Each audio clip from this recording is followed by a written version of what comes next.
a video on this meatball mixture. So this is going to be part of the 12 simple ingredients, but also I'm doing quite a lot with this meatball mixture. I made quite a bit, and I just kind of thought we'll do a few different things while I made a little bit too much of it. So it's not going to be one long video. It'll be some shorter videos. So recipe in the description. But I like pork shoulder, minced pork shoulder, which I've cured in some salt, and some breadcrumbs. So 1 loaf of bread for 450 grams worth of minced pork shoulder, 1 egg, and a small onion. So that's not a medium onion, that's a small. But then I kind of think that's an extra small.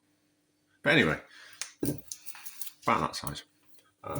And then I bought some cumin seeds. I needed some more, and they were super cheap in the supermarket. So I kind of thought, we'll put some. I've made chorizo and put cumin seeds in the past, and they were delicious. So let's put a little few cumin seeds in there, and then we just need to mix that around.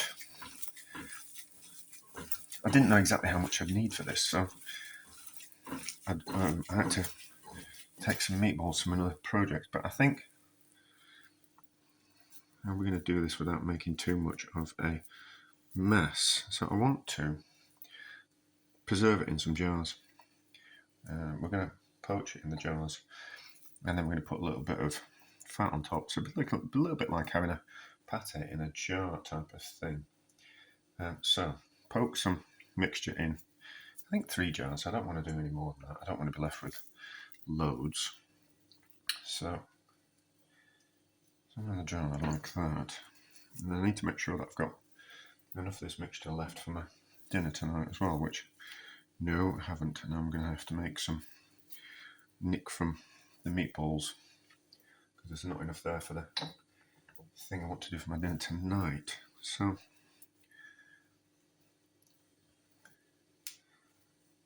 I need to press it down without causing too much of a mess around the lid of the jar.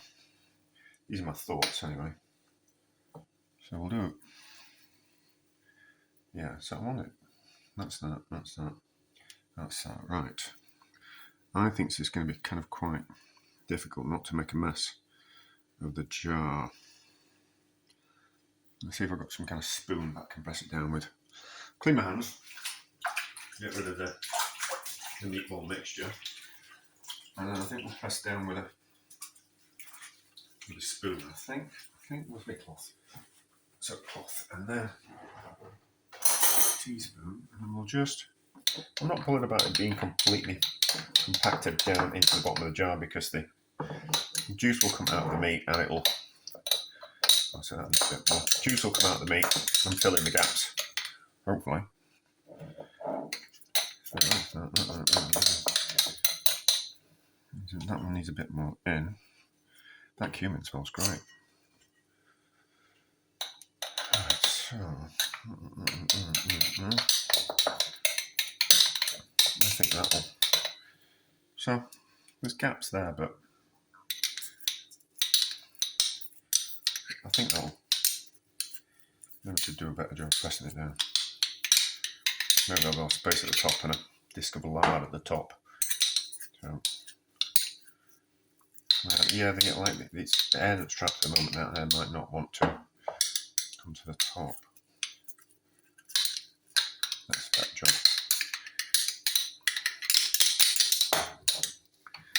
So about that much, and then if we just press down, let's give this around the edges a wipe with a bit of cloth, and then we want some lard on the top. Don't ask me why. I just kind of do. I think some fat will naturally come out of it, but I just quite like the idea of it looking a little bit like it's like a confit dish where it's got that disc of fat on top, which protects it, even though we're going to put lids on. So this fat that I made is delicious. But most things that come from a pig are delicious. Most things, not everything. Right, so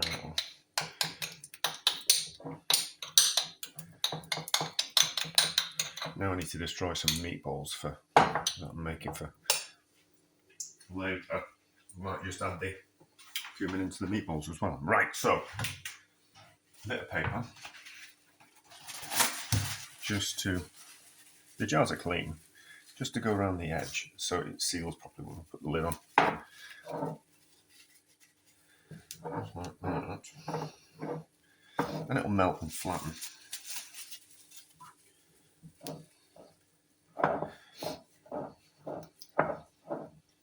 I suppose we don't actually have to put the lid on these.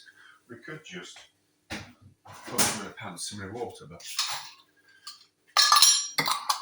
the lid will just, oh yeah, dirty fingernails have been out in the garden.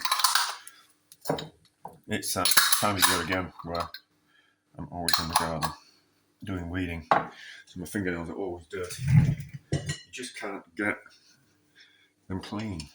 Anyway, maybe I should try harder. So, I need a pan. Is that pan deep enough? Maybe. No, I think it needs to be a little bit deeper than that. Just a little bit.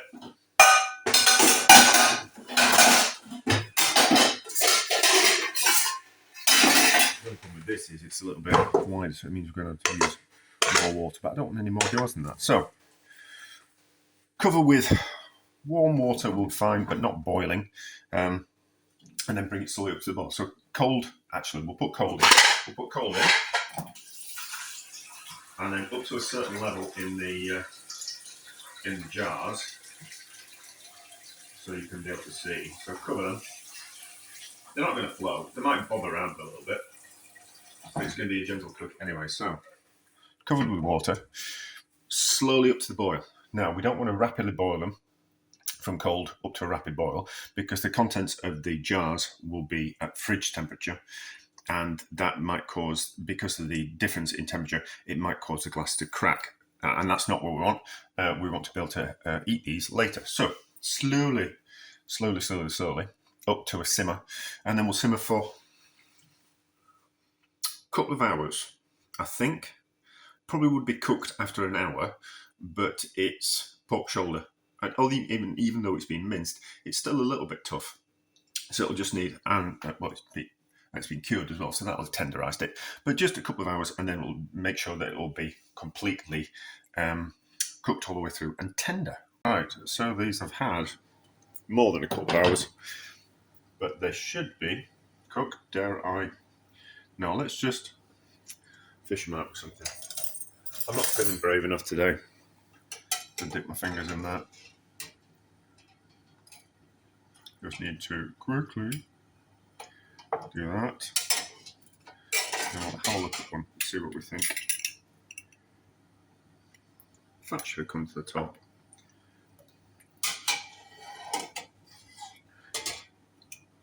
Ha ha ha ha ha ha. That's rather hot.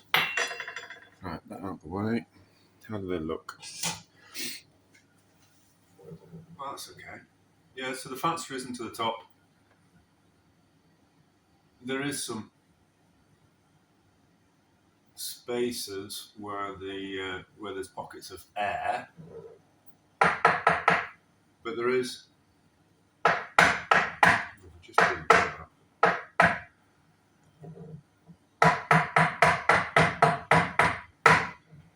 let's get rid of some of the air pockets. Although it won't matter that there's air pockets because it'll be completely sterile. So we'll let those cool down, and then we'll give one of them a try. But they have sealed. Oh no, yeah, they're definitely sealed because the lids are taut.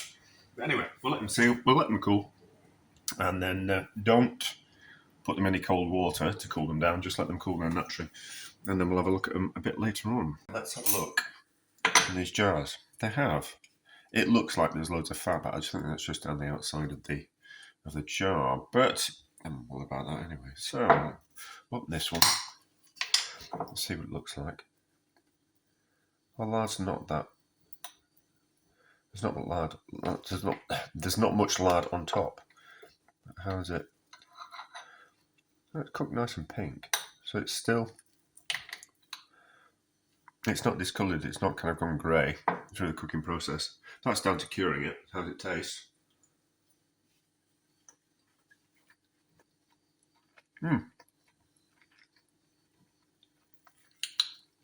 That's lovely, isn't it? That's lovely, isn't it? So,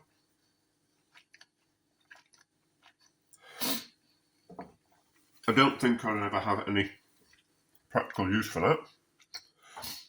But if I wanted to preserve a bit of meat, that's the way I do it. I'm not entirely sure that I put lard on top. More lard on top, I think there'd be enough fat coming out of the meat. We'll just taste that jelly. So I wouldn't necessarily put more fat in, but I thought it would have gone more like a bit of comfy. But anyway, how's the jelly taste in the bottom? It's lovely. Lovely, is that? So, it works. And it would just be generally, if you want a meaty treat, you can always have those in the fridge or in the cupboard. But anyway, it worked, so therefore, success.